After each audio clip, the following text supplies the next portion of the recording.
Just like a moment of nervousness from soO where he's like, I can't stay in this game any longer. I have to kill him now before he gets too far ahead. But he was already so far ahead. He was already way, way ahead. soO should have definitely played for the late game there. Let's see if he changes it up in Vani Research Station. Let's see if Life wants to be a little bit more greedier this time, or is he going to go for that 15 pull once again? Jumping into the game right now, set number 3 to decide who moves on to the winners match and who goes down. Let's do it right now.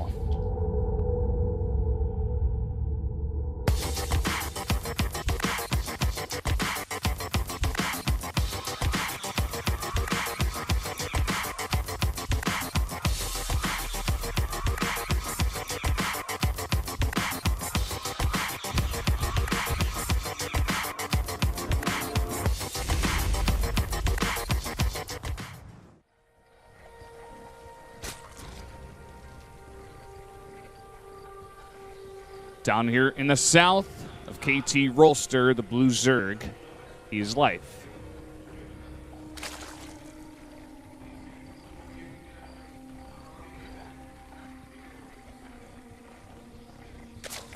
Up here in the north for SKT, it is soO. Whoa, Zerg. And this map is pretty... it's pretty dangerous, Valdez, for early pulls, you know. There's no little space you can hide all your drones and drone drill into and defend against Zerglings, for starters. Secondly, rush distance isn't too bad. It's not terrible. It's not horrible. It's a long map, but it's also a two-player map. And we saw Hyun on this map. What he did to Losira was he went for a bunch of lings, and he darted around all the overlords. Right. So that Losira didn't see it until it got to his base. Oh, yeah. And he didn't have an answer for it. It was a really cool play. Yeah, it's the hard thing in this map, you know, because you kind of want to make sure you can scout anything coming out of the main base, so you can't commit any overlords to like that pocket natural where you want to see that hatchery or anything like that. So it's really a hard time telling. And both players, because of this reason, are going to be going for 15 pulls. Playing it safe in game 3. Yeah. soO deciding not to go greedy, as he did in the first 2 games. Why do you think that is exactly? I mean, he went for it in the first 2 games. Expedition Lost was a 2-player map. Rush distance on this map, I think, is actually slightly longer than Expedition Lost. I think it's just so much harder in this map to defend. And the thing about Expedition Lost is it does have a lot of turns and twists in it, so lings do get there a little longer as well. But more than anything else, it's just trying to defend against Ling Bane on this map is so much harder than most maps. Look at this. Both players just identical builds right now. And, you know, they don't have any leeway anymore. Both players are playing for life now, so they can't actually... We're playing for their lives now. Both players are on Life's team. I'm on Life. It's actually Archon mode has come out already that would be in the fantastic. SSL. So who are they playing against? It's like they're playing against me, Valdez. They're playing against the AI. No, actually, you're playing from the desk. I'm playing on the Observer PC right now. I'm like, okay, guys, 2v1, let's do this. But for some reason, you can see the whole map. And then I guess that's because of this other monitor over here. Yeah, well, I'm just map hacking right now. I don't even care. I need some help against these 2 players. They're pretty good. Oh, yeah. Yeah. I think it would be fair, actually. You map hack, just play one person against both Life and soO in Archon mode. But who do I choose to go through if I win? Or do I? What? Yeah. You go through. Do I just go? You go to the winners match? Do I just keep playing? Okay. That's the way this works. That can work. Both players get eliminated. It's kind of awkward. And I like play the winners match against one and just win it. Yeah. Life getting a fantastic scout. He knows the same build has been done. He's going to check the gas one more time and see, oh, okay, you're still mining gas. You've got link speed on the way. We're very equal right now.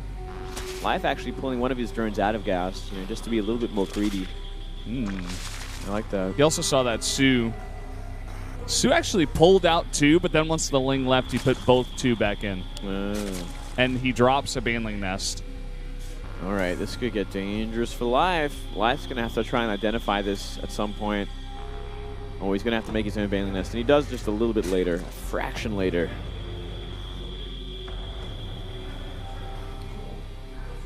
The thing about this also is that soO did not get a full scout of the main base of Life here at all, and he's not going to be able to for a very long time. So he basically has to go on assumptions, whereas Life, he saw like the early part of the build. Of course, he didn't see the extra gases, didn't see the Baneling Nests. So we're in an interesting position in what exactly these two players know. Yeah, Life definitely has the advantage there. soO looks like he just went for that early baneling nest just to be defensive, and he's going to go for a fast lair. Same sort of timing as Life as well. Life, though, he's adding all gases, where soO is only adding 3. Well, 2 extra gases. So most likely going to be Roach from soO. It should be at least, or unless he really forgot to get that 4th gas. It'll really depend if we see a Roach Warren come down any second now, because you don't really want to make a Roach Warren beyond half the lair done. Otherwise, it won't line up in time, and you'll be waiting for Roach Warren before you can start upgrading Roach speed. So it looks like actually we're going to see both players go for Spire.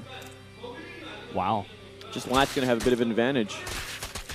Yeah, soO did eventually get all of those gases. So decent hit there with the baneling. Oh, that one was not good. Life gets a good trade there. soO forced to make another one. Muta versus Muta, Valdez. I'm liking it. This is going to get really interesting. Oh, it's going to be fun. It's going to be like PvP Blink Stalker versus Blink Stalker, but even more fun. Yeah, except way cooler, man. way cooler. Life already pulling back his overlords. He knows what's up. He can feel it in his bones. soO, on the other hand, hasn't decided to move his overlords just yet. This could be a critical mistake when the mutas come out and track them down. But it looks like it's all going to be about defending this 3rd base for both players as we see soO make his way down the to that base. Looks like Life got an Overseer through the base of soO. Not sure if he saw the Spire. Let me check. I think he did. Oh, it's actually very close. No, he didn't see it. No, I didn't see it.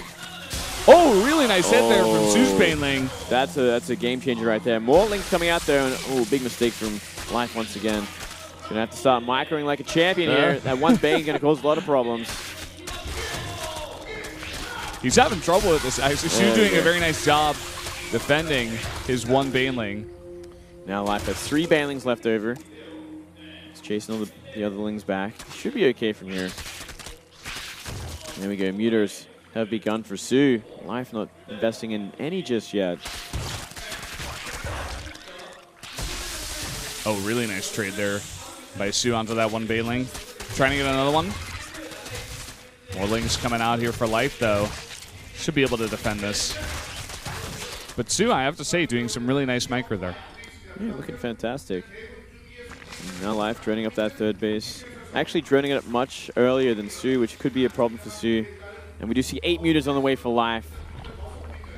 Both players scrambling to get them on the map so they can kind of take map control, stop this ling aggression. Ooh, big hit there.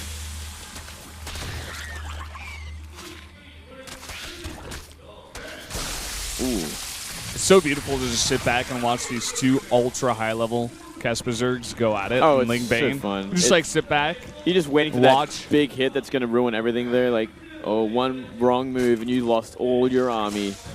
And now the mutas come out. Life will always have the muta advantage, at least for the beginning, because he did mine more gas. He mined it earlier, and he did get the gases mining on his 3rd base a lot earlier as well. It's going to come down to a lot of positioning and decision-making from both players, how they want to engage. What's the idea behind the +1 armor for the mutas instead of the attack? The bounce. The bounce will be that's true. Done a lot less damage because obviously it hits.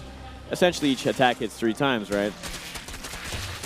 You are correct, Moonglade. Yes, thank you.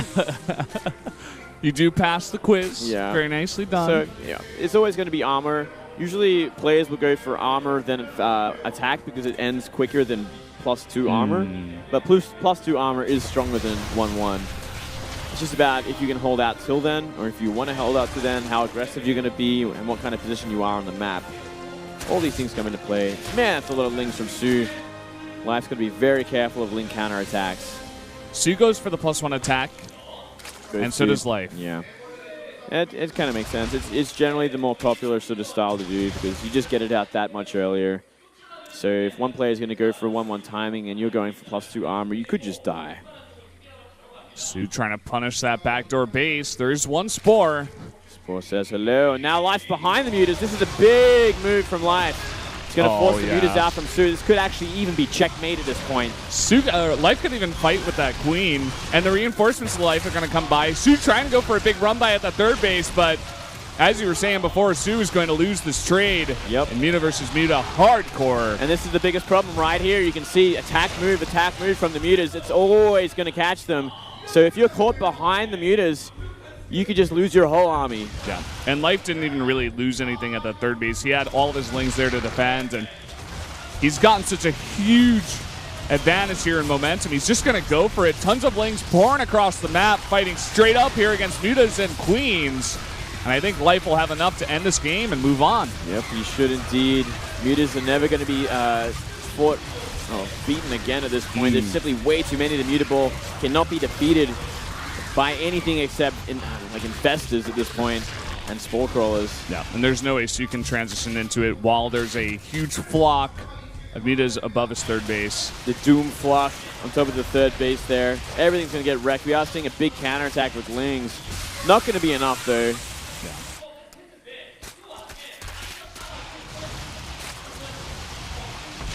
This is like the perfect example of just how one wrong move can lose you the game.